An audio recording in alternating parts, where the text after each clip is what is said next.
Merci beaucoup. Comme vous le savez, l'Église catholique et protestante se sont engagés ensemble dans une initiative d'amener les forces vives du pays à un pacte social pour la paix et le bien vivre ensemble.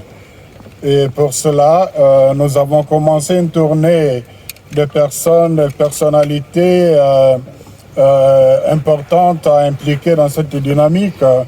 Et nous avons pensé que la FCM 23 ont quand même une grande contribution à apporter dans cette dynamique de la construction de la paix, parce que pour les deux églises, l'année 2025, c'est l'année de la paix. Notre priorité, c'est la paix.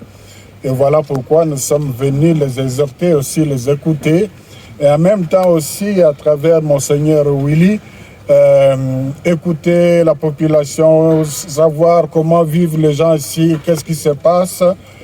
Et je salue l'accueil qui nous a été réservé. AFC et M23, barre M23 représenté par Corneille Nangaa, nous a expliqué les raisons de leur agir.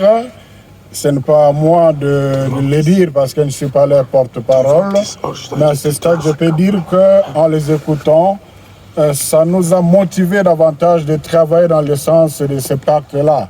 On a compris qu'il y a beaucoup de choses qui pourront être réglées si les Congolais se mettaient autour d'une table. C'était aussi l'occasion de partager avec eux les préoccupations des Congolais sur la perte de la balkanisation, l'exploitation illicite de matières premières. Là aussi, on a eu des réponses assez rassurantes qui ne sont pas dans la dynamique de la balkanisation, ils ne sont pas dans la dynamique de l'exploitation illicite. Ils nous ont expliqué un peu comment ça se passe dans ce domaine-là.